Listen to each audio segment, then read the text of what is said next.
नमस्कार। आपका अखबार के रविवारी अंक में आपका स्वागत है। मैं हूं प्रदीप सिंह। धर्मनिरपेक्षता बड़ा खतरा है देश के लिए या अल्पसंख्यकवाद?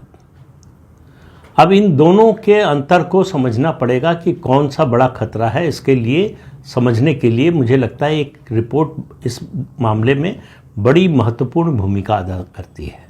ये ग्लोबल रिपोर्ट है और इसको पेश किया है centre for policy analysis. Doctor Durganand Jha की संस्था है, उन्होंने ये रिपोर्ट पेश की है।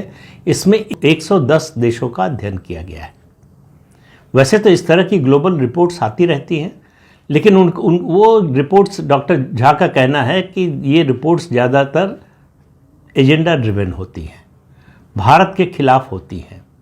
इसमें अध्ययन ये किया गया है कि सरकारों का रवैया अपने देश के अल्पसंख्यकों के प्रति क्या है, उनका रुख क्या है, उनसे व्यवहार कैसा होता है, उनको सुविधाएं कैसी मिलती हैं, सरकार का और सरकार में बैठे लोगों का व्यवहार कैसा होता है।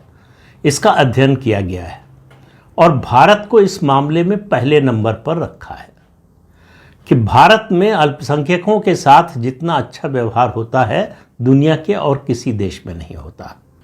इस रिपोर्ट में कहा गया है कि भारत सरकार का जो रवैया है, उसकी जो नीतियां हैं वो समावेशी हैं, वो अल्पसंख्यकों से अच्छा व्यवहार करती है।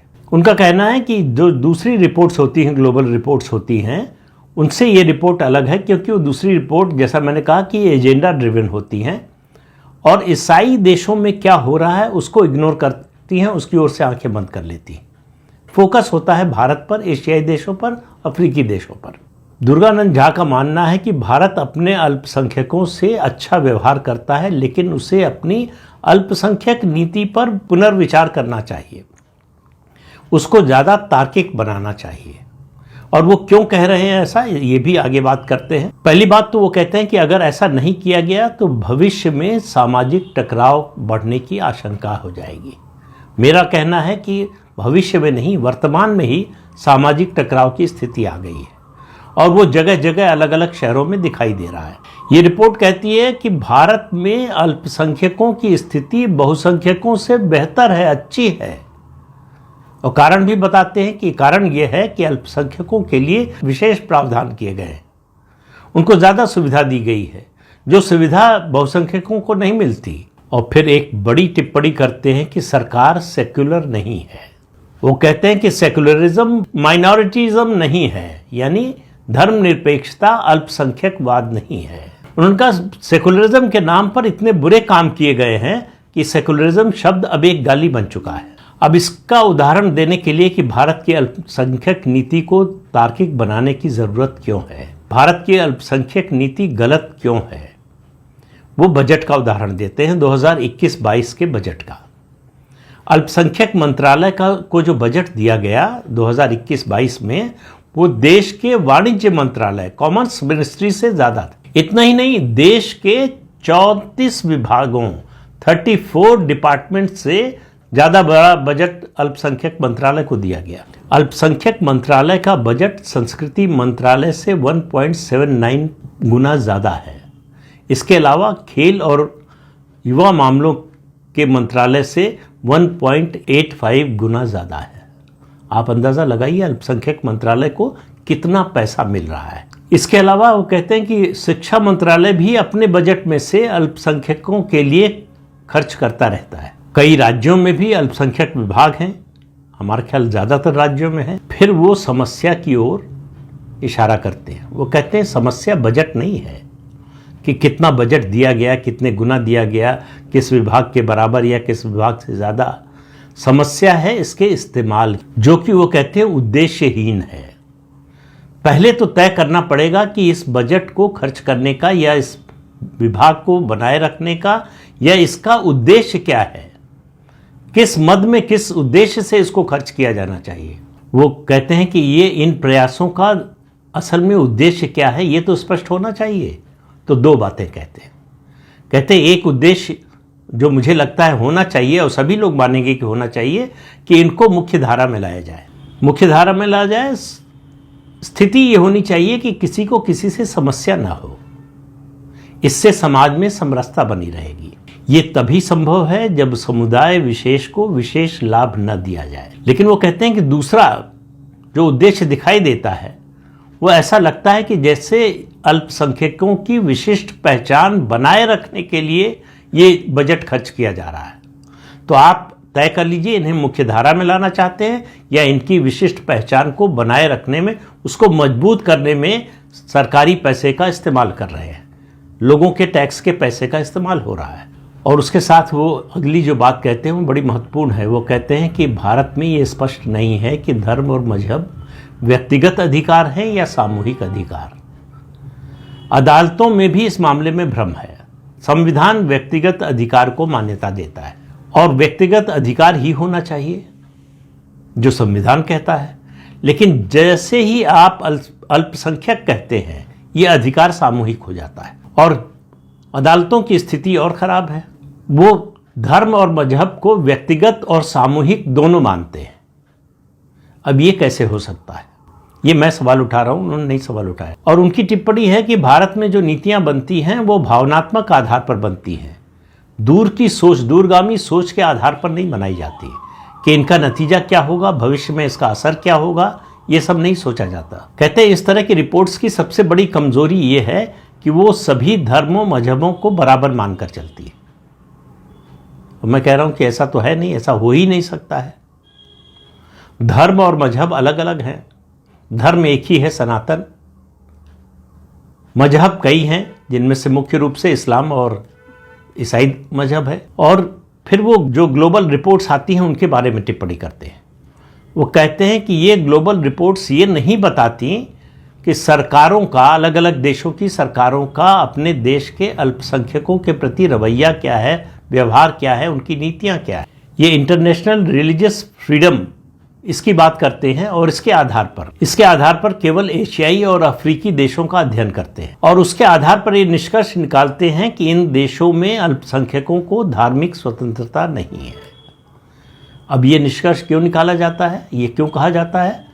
ताकि धर्म परिवर्तन को बढ़ावा मिले, ताकि धर्म परिवर्तन का आधार तैयार हो सके। भारत में तय ये होना चाहिए कि अल्पसंख्यकवाद देश के लिए जरूरी है या नहीं, देश के हित में है या नहीं। इस अल्पसंख्यकवाद ने, और मुझे लगता है, मेरा ये मानना है, मैं अब अपनी बात कर रहा हूँ, ये जो धर्मनिरपेक्षता का कॉन्सेप्ट है, सेकुलरिज्म का कॉन्सेप्ट है, इसी से ये अल्पसंख्यकवाद निकला है। इसी से अल्पसंख्यकों को विशेष दर्जा देने का सिद्धांत नीति निकली है। सेकुलरिज्म न होता तो ये अल्पसंख्यकवाद भी नहीं होता। और अल्पसंख्यकवाद भारत का जितना नुकसान कर रहा है उससे ज़्यादा शायद ही किसी और नीति ने किया हो। अल्पसंख्यकवाद के नाम पर कुछ मजहब के लोगों को, खासतौर से इस्लाम और ईसाई मजहब के लोगों को विशिष्ट अधिकार दिए गए। ये विशिष्ट अधिकार सरकार की नीतियों में ही नहीं झलकते, संविधान में भी झलकते हैं। इस देश का बहुसंख्यक हिंदू अपने धर्म की शिक्षा नहीं दे सकता, लेकिन अल्पसंख्यक जिनको कहा जाता है, इस्लाम और ईसाई धर्म के मानने वाले, वो अपने मजहब की शिक्षा दे सकते हैं, उनके लिए स्कूल खोल सकते हैं। तो एक गैर बराबरी का सिद्धांत बना दिया गया, जहां बहुसंख्यक को पीछे कर दिया गया, अल्पसंख्यक को बहुसंख्यक से ज्यादा विशेषाधिकार दे दिया गया।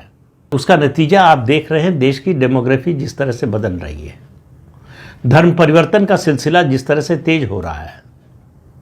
इन अधिकारों के कारण ही देश में धर्म परिवर्तन का सिलसिला आज़ादी के पहले से जो चल रहा था वो आज़ादी के बाद भी चल रहा है।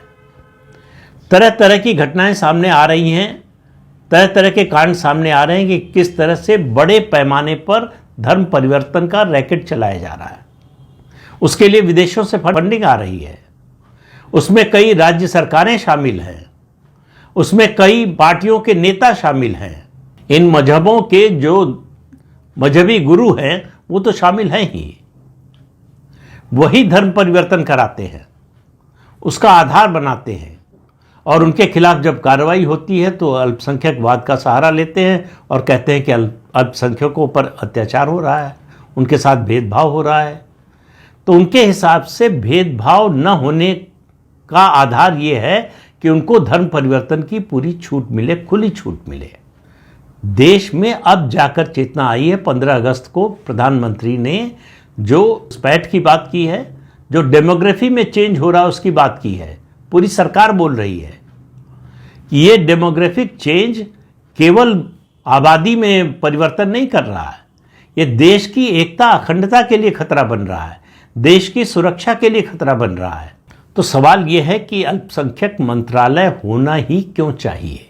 संविधान में जब सबको समान अधिकार मिला है तो एक विशिष्ट मजहब के लिए या दो मजहबों के लिए विशिष्ट अधिकार वाला कानून क्यों होना चाहिए? अल्पसंख्यक मंत्रालय, अल्पसंख्यक आयोग, इन सब की इस देश में ज़रूरत नहीं है। इन्होंने इस देश को बांटने का काम ज़्यादा किया है, जोड़ने का काम कुछ नहीं किया है। और बिल्कुल सही बात ये कही गई है दुर्गानंद झा की रिपोर्ट में कि सवाल है कि आपका उद्देश्य क्या है? अल्पसंख्यक मंत्रालय हो चाहे अल्पसंख्यक आयोग हो, इन सब ने इन अल्पसंख्यकों, खासतौर से इस्लाम के मानने वालों और क्रिश्चियनिटी को मानने वालों की जो अलग पहचान है उसको और मजबूत बनाने का काम किया है। और दुख की बात यह है कि ये काम जनता के पैसे से, हमारे आपके टैक्स के पैसे से हो रहा है और दिन पर दिन इसका बजट बढ़ता जा रहा है, घटने की बजाय।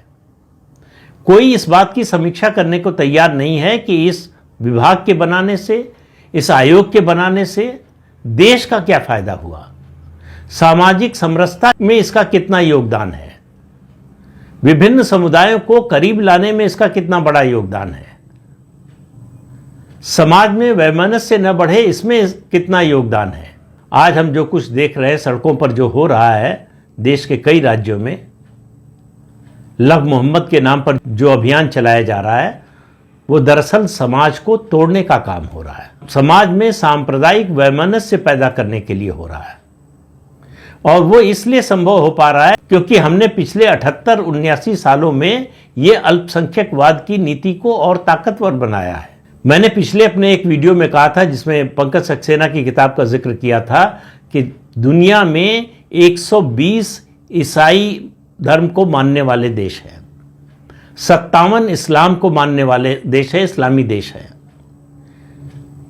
तो इस लिहाज से ईसाई धर्म, क्रिश्चियनिटी और इस्लाम, ये दोनों ग्लोबल मेजॉरिटी हैं जिनको भारत में माइनॉरिटी घोषित कर दिया गया है। और नतीजा ये हुआ है कि इनको, जो बहुसंख्यक आबादी है, यहाँ की बहुसंख्यक समाज है, सनातन धर्म को मानने वाला है, जो हिंदू है, उसको पीछे कर दिया गया है इन अल्पसंख्यकों के नाम पर कि इनको विशिष्ट सुविधा मिलनी चाहिए, इनको हर जगह जो है आगे रखा जाना चाहिए। आपको याद होगा मनमोहन सिंह प्रधानमंत्री थे तो उन्होंने एक बयान दिया था कि इस देश के संसाधनों पर पहला अधिकार मुसलमानों का होना चाहिए। पहले अल्पसंख्यकों कहा, फिर स्पष्ट किया मुसलमानों का होना चाहिए। ये सोच जो सत्ता में रहे हैं उनकी रही है और उनको लगता है कि इस अल्पसंख्यकवाद से उनकी सत्ता बनी रहेगी। उन्होंने इतने सालों, इतने दशकों जो राज किया वो इसी अल्पसंख्यकवाद के भरोसे पर किया। वो इस कॉन्सेप्ट को और मजबूत करना चाहते हैं, इसकी ताकत बढ़ाना चाहते हैं। लेकिन अगर इस देश को बचाना है, इस देश की संस्कृति को बचाना है, इस देश में सामाजिक समरसता को कायम रखना है, इस देश की संस्कृति और इस सनातन धर्म को बचाना है, तो इस अल्पसंख्यकवाद से मुक्ति पानी होगी और जितनी जल्दी ये काम हो उतना अच्छा है। ये अल्पसंख्यक मंत्रालय होना ही नहीं चाहिए। उसको इतना बजट मिल रहा है कि उतना बजट मिल रहा है, उसका कोई मतलब नहीं है। सवाल यह है कि जो बजट मिल रहा है वो खर्च किस काम के लिए हो रहा है, उसकी उपलब्धि क्या है, देश के लिए उसकी उपलब्धि क्या है, समाज के लिए उसकी उपलब्धि क्या है। तो अगर इस कसौटी पर इस बजट को और इस मंत्रालय की नीतियों को कसा जाएगा तो आपको पता चलेगा कि हम अपने ही पैर पर कुल्हाड़ी मारने का काम कर रहे हैं और अपने खर्चे पर। तो इस तरह के मंत्रालय और इस तरह के विशेषाधिकार का सिलसिला बंद होना चाहिए। संविधान की नजर में हर व्यक्ति, हर नागरिक इस देश का बराबर है, तो उसको बराबरी का वो अधिकार मिलना चाहिए। संविधान ने किसी व्यक्ति को विशेषाधिकार नहीं दिया है। आपको ये मानना पड़ेगा कि धर्म और मजहब व्यक्तिगत हैं, सामूहिक नहीं, संविधान की नजर में। एक मजहब विशेष के लोगों को ये अधिकार सामूहिक रूप से कैसे मिल सकता है, और उसी का रास्ता निकालने के लिए ये अल्पसंख्यकवाद की शुरुआत की गई कि इसके जरिए इनको विशेष अधिकार दिया जा सकता है, इसके जरिए हिंदुओं को जो बहुसंख्यक हैं उनको दबाया जा सकता है, उनको पीछे रखा जा सकता है, उनको इन अधिकारों से वंचित किया जा सकता है। आज़ादी के बाद से जम्मू कश्मीर में दलितों आदिवासियों को आरक्षण नहीं मिला। किसी को संविधान की चिंता नहीं हुई। जो संविधान बचाने का अभियान चला रहे हैं उनको चिंता नहीं हुई कि क्यों आरक्षण नहीं मिल रहा है। आज भी जो मुस्लिम संस्थान है, शिक्षण संस्थान है, वहाँ आरक्षण की व्यवस्था नहीं है, चाहे जामिया मिलिया हो, चाहे अलीगढ़ मुस्लिम यूनिवर्सिटी हो। क्यों नहीं होना चाहिए? देश का संविधान वहाँ क्यों नहीं लागू होना चाहिए? केवल अल्पसंख्यकवाद के चलते। उनकी विशिष्ट पहचान बनाए रखने का जो काम हुआ है पिछले 75-80 सालों में, वो आज़ादी से पहले भी नहीं हुआ उस तरह का काम। तो ये काम क्यों चलते रहना चाहिए? अगर हम आसन्न खतरे को नहीं देख सकते तो हम बड़े संकट के लिए हमें तैयार रहना चाहिए, और वो संकट ऐसा होगा जिससे बचना, अपनी सुरक्षा करना बहुत ही कठिन होगा, असंभव भी हो सकता है। हम धीरे धीरे उसी ओर बढ़ रहे हैं। ये सही समय है कि हम जागें और इस दिशा में कदम उठाएं कि ये जो गलतियां हुई हैं पिछले 79 साल में, उनको बदलने का, उनको रोकने का काम करें, उनमें सुधार करने का काम करें। होगा कि नहीं मुझे मालूम नहीं है, लेकिन अगर जागरूकता होगी, लोग इस बारे में सोचेंगे और इस खतरे को समझेंगे, तो जरूर परिवर्तन आ सकता है। तो इस अंक में इतना ही। अगले अंक में फिर मिलेंगे किसी नए मुद्दे के साथ। तब तक के लिए अनुमति दीजिए। आपसे अनुरोध है कि चैनल देखिए, शेयर कीजिए, लाइक कीजिए और सब्सक्राइब जरूर कीजिए। नमस्कार।